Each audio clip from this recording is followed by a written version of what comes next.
Haas, I was close. So Mike is product management lead at Google here in Pittsburgh.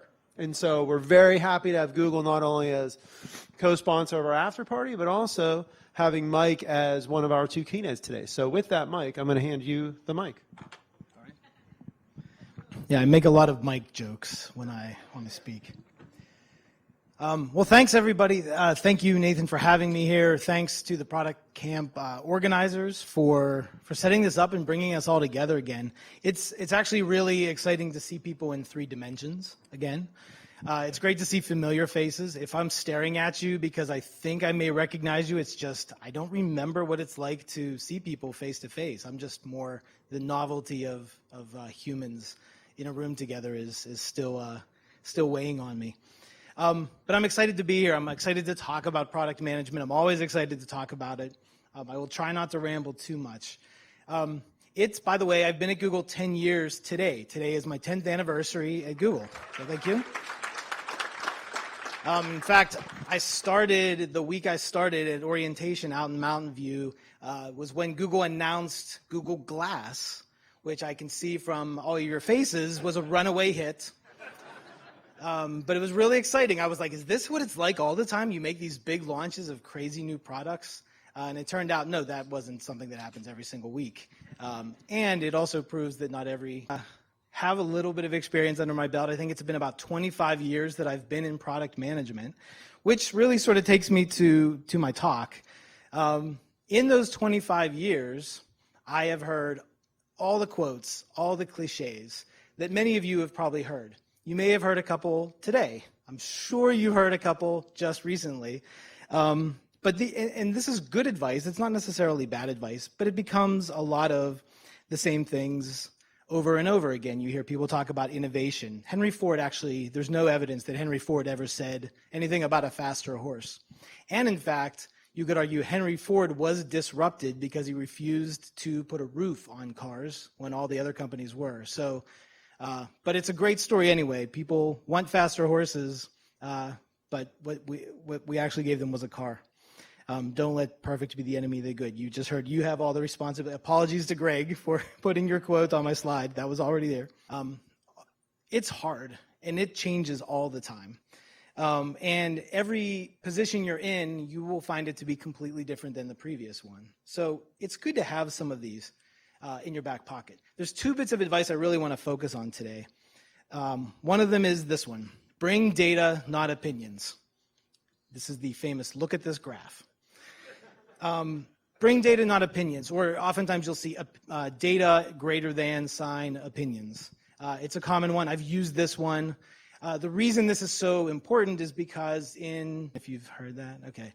Yeah, that wasn't around when I started. I really love that concept, and we use that a lot.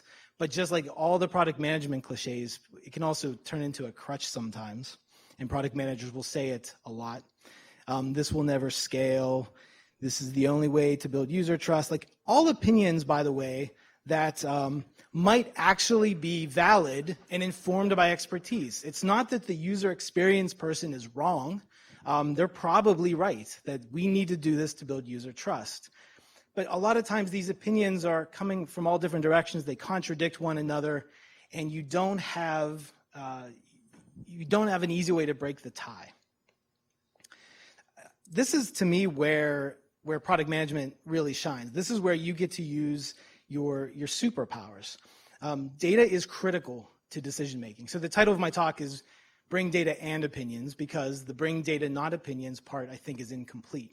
But I want to talk about the data. You have to bring it. You heard from Pendo, right? Pendo is the type of software that you should be using. These tools that help you understand the people that are coming to your website, the people that are using your product. There's lots of tools at your disposal. There's things you can do just in a group setting. Usability studies are crazily helpful. Product managers should watch users using your product. At Google, we do a lot of things. Has anybody heard of dog fooding or eating your own dog food? It's a great expression. It's really important. In other words, use your product. If you wouldn't eat the dog food, you shouldn't make the dog food. I don't know if that's really true. Don't eat dog food. But we do this all the time at Google. All the products that you use from Google have probably been tested in a dog food way, where the team actually uses them. Any new feature on YouTube is probably used by internal Google employees for a while. And a lot of the features you don't see on YouTube were probably also tested by internal users, and we figured out that they were wrong. So dog fooding is a great way to do things. Side by sides. Do a before and after. We made this huge improvement. Let's put the results side by side and see how these things, see which one works better. We do double blind studies where we have even just people on our own team compare two things and say which one's better. And then we reveal whether the new experimental one was the better one or not. And we have thrown away so many ideas because we found right away that the idea we had was wrong. Those opinions we had around the table were incorrect. Or maybe they weren't fully formed. So all of these things, user research, A/B experiments is another thing Google does, where 1% of users see a feature and we see what happens, and then use that to help justify the decisions about launching a feature. Lots of different things we do to pull the data together. But the problem is data can mislead. So I love this. My colleague Max pointed me towards spurious correlations. If you go to this site, you will spend a half an hour looking at these hilarious correlations of data, like this one that says the US spending on science, space, and technology correlates with the number of lawyers in Wisconsin. That's true. Those numbers do correlate, absolutely. It's not clear which one causes the other. Maybe neither causes the other. But we see this a lot. This is something we face every day at Google. We run an experiment. We see that clicks went up on some experience, but we don't know why. The data doesn't tell you why. Data has a lot of flaws. It can be wrong. It can be wrong. Oh, nice typo. Typing can be wrong. I have a faulty input in my talk. You have faulty inputs. You have poor study design. We do run experiments, and experiments are really meant to be true studies where you have a control and an experiment, and you're really trying to isolate the effect of the thing you're testing, and you really want, but we do them sometimes really well and sometimes not so well. And if the study design is wrong, if the usability study is wrong, are there UX people in the room? I think that I've met a few. In UX, you can ask leading questions that drive you to the answers you're hoping to hear. You really have to know how to design the things to make sure that you're getting the results you're looking for. And data doesn't tell the whole truth. Like I said, you don't know why something happened. You just know that something happened. Data can be cherry-picked. I won't cop to it, but there may be times where launch announcements go out at Google where maybe that third variable didn't show up, but the first two did. You can easily manipulate the story. You can help make your opinion stronger by only showing the right data. So it's really important to understand the limitations here. And then there's confounding variables and lots of other things that can go wrong. This is where the product manager has to leverage the other part of what they do besides the data analysis and the expertise.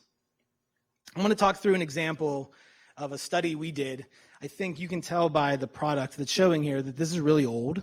So I hope it's past the statute of limitations for sharing Google stories. But I worked on Google Shopping. If you go to if you think of the tabs on Google Shopping, web, images, maps, there's a shopping tab. I worked on the user experience for that. This is what it looked like, I think in 2013. And we had this box here that shows you which seller you should buy from. What we found, we really wanted to be the company that told you about all the places you could buy. But what we found was users didn't feel confident because we were basically giving you a very long list of sellers. So we said, maybe we need something that's a little more of a call to action to say, click here, this is probably the best offer. The problem is it didn't work. We launched this, it didn't really drive more clicks to that first offer, which we knew was a very trustworthy offer. My theory as the product manager was it doesn't look enough like a button. It looks a little bit like Boardwalk and Park Place. And so I had proposed a more clean call to action, which was a shop button. Put the merchant information there and just put a shop button. This means you click here, you're going to go shop on that site. This was the experiment. This was my hypothesis. We ran the experiment. I'm happy to say it was a crazy success. Like, I think, a 30% improvement in clicks to that merchant. Sorry, I was waiting for the gasps. Okay. So my immediate next action was, now let's launch this in every country. And so we sent it to our translators and said, let's get this shop button on on Google in every other country. And we ran that experiment, and it was a disaster. In the UK, we did okay. In Australia, we did okay. In Spain, it was neutral. In other countries, we lost clicks. Fewer people were clicking on the button than on the Boardwalk and Park Place experience. So the answer from that, reviewing that from the director was, okay, we're not launching that, and we should probably revert the previous US launch so that it's not different from the rest of the world. I didn't believe the data. Something was wrong here. So as a PM, thinking I need to make this work, I went out to, I found some native speakers, got them into a room for like 8 or 9 of the languages we were looking at, showed them what we were trying to do, showed them the experience that we were showing in each of the countries, and asked them, like, what's wrong here? What's going on? And when I explained that we're saying, the shop button is telling you, go shop at this store. And people, they started laughing. And some of you, if you're native speakers from another country, you may already know why. First of all, shop, I didn't know this, isn't really a verb in most countries. Like, people don't shop. They go to a shop. It's a noun. It's not a verb. Also, and because of that, when the translations went through, because they couldn't figure out what verb to use in place of shop, they made it buy. Well, buy to users means take some money off my credit card and send me this item, not go to the website. So people weren't clicking on it because they didn't want Google to complete the transaction, which we had no intention of completing. So we went back to the drawing board, figured out go to store, go to site, something like that would be the better experience. And it worked. And then we had great results after that. So I'm glad I stuck to my guns and didn't believe just the data I saw. As a bonus for all of you attending today, I will leak one of my product manager interview questions that I love to ask. I ask, tell me a story of a time when the data was wrong, or when you drew the wrong conclusion from it, or it led to the wrong conclusion. I love asking this question. I've heard so many good stories. Somebody talked about a workflow, an onboarding workflow, sort of like a wizard that you step through, like 10 steps to onboard to some software. And all the users were abandoning after 4 steps. And it was a similar thing where the executives were saying, all right, the onboarding is failing. You need to go out there and figure out why nobody can use our software. And when they dug into it, and it took a while to figure this out, it was because after the 4th step, the users were like, okay, we got it from here. We understand how to do the rest of it. And they were active users of the software. They actually didn't need to complete the onboarding flow. They did it, the regular way, not through the wizard. And so if they hadn't gone out and figured that out, they would have assumed that all these users were completely abandoning their software rather than being active, happy users. So these kind of stories are from asking that interview question. I have found these are common. Everybody has run into this. You've probably run into these cases too, which is why this cliche, I say it a lot, have strong opinions weakly held. And it's a controversial one, but the idea is, as the product manager, you have to be the expert. You have to own the decision. You have to own the direction, let's say. You're never going to have all the data you need to be 100% confident in the right way to go forward with the product. You're going to look at all the signals you can, you're going to pull that together, and then you're going to set the direction for the team. So you need to have a strong opinion. People are looking to someone to give that direction. And I would argue that's the product manager's job. The weakly held part is knowing that you don't know all the answers, knowing that you don't know, with 100% confidence what the right outcome is. And so for that reason, it's really important that you admit that. And the weakly held part is basically saying, I'm open to learning more along the way, to looking at the data, to adjust my opinion as I go forward and make sense of what I'm learning. You often won't know if you have product market fit until your product is in the market. And you have to know that going in, and the team has to know that going in. So you have to be clear that your opinion is weakly held, and you're all going to learn more along the way. But as you can see here, like I said, it's controversial. And if you Google the saying, you will find 20 great articles about why this is the most important advice to follow in product management. And then you'll find 6 that are more like this that say it's the worst idea in tech. The reason for this is strong opinions weakly held can go off the rails. When it goes off the rails, it's because somebody has taken it, the strong part maybe too literally. Oftentimes somebody feels like the loudest opinion is the most important one. The unflinching opinion is the one we should all listen to. And the weakly held part is often used as an out. It's a sort of cover your ass, right? If you hold the strong opinion, but you can just say, but don't forget it's weakly held, you never have to really own the opinion. You never have to, it's okay if you end up being wrong. So you can be this bombastic voice in the room who insists that they're right, but has that out because you're weakly held. This is a terrible behavior for a product manager. Please don't be that person.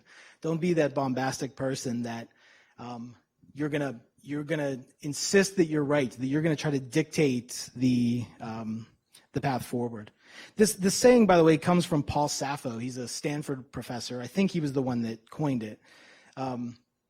And the way he describes it, just to put it into his words, allow your intuition to guide you to a conclusion no matter how imperfect, then prove yourself wrong.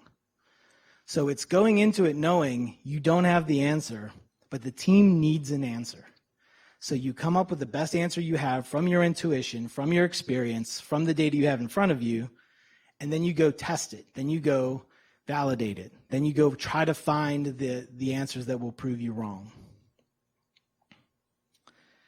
So how do we avoid this bombastic behavior? Well, this is where, again, it's that call to action to the product manager. You have to be the owner. You have to accept the responsibility. You have to be accountable to the team for the product direction. You have to unify the voices around the table. You don't have to have all the answers, but you want to be the owner of the direction. You want to take the responsibility for setting the right path, but also for being wrong.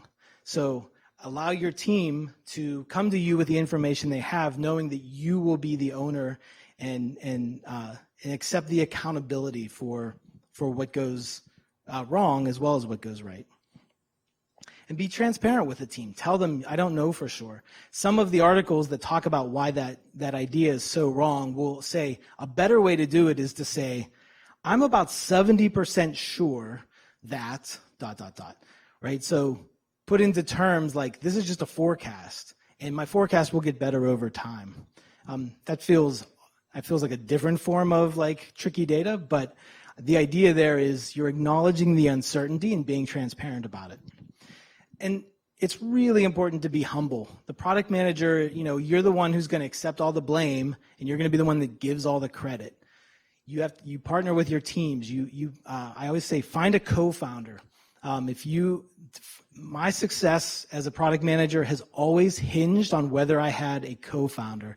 And if it's a big company, to me, the co-founder is my engineering partner or my UX partner or my sales partner. It's that person who I grow a trusting relationship with, so that over time, when I say this is the right way to go, they know I'm right. Or vice versa. I have engineering partners at Google right now that if I pitch an idea and they say that won't work for this reason, I know they're right because we've built that relationship. And then I can adjust my opinion. I can adjust my strong opinion because they have given me better data. And invite people to bring this debate. And then it's a loop, right? You're going to keep improving your opinion. So I think I said a lot of this already, but it's really the call to action here is be the person who owns it. Like, be the person who accepts the responsibility for the uncertainty.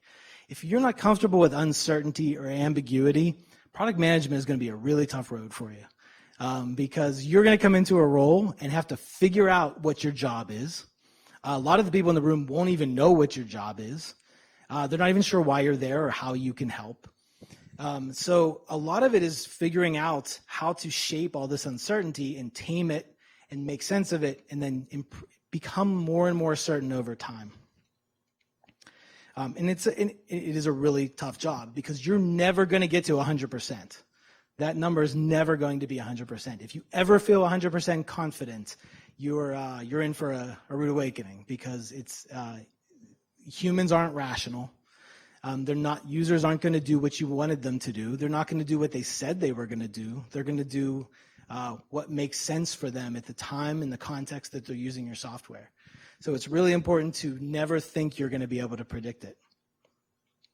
And then always enlist your team. You're not the dictator. You're not the bombastic voice. Do the homework, study, experiment, test, bring the data, get to help people understand, and then chart the path forward. And then I'll end with one more cliche that I love. It's, don't be afraid to take some risks. Your failures won't matter in 2 years, but your successes could change the world. I wish people would take more risks in the workplace. I wish startups would take more risks. I wish everybody would take more risks, knowing that you're probably going to fail. But if you bring the data, you bring your expertise. By the way, experience, what I've learned, is really just intuition informed by data, right? If you think, to me, wisdom is always intuition, but it's accumulated experience. So that gets better over time, and you find you're not as uncomfortable with those answers. So take those risks and go out and build something great. Thank you.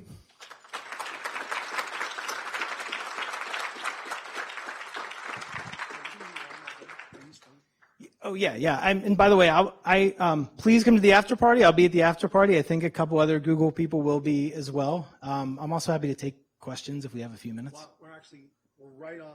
Right on, okay. Yeah, right on the end. So I was going to say, if Chip's going to, you're not Chip, that's Chip. You're Mike. If Mike's going to be around, so we stay on schedule for the sessions, why don't we take our break now?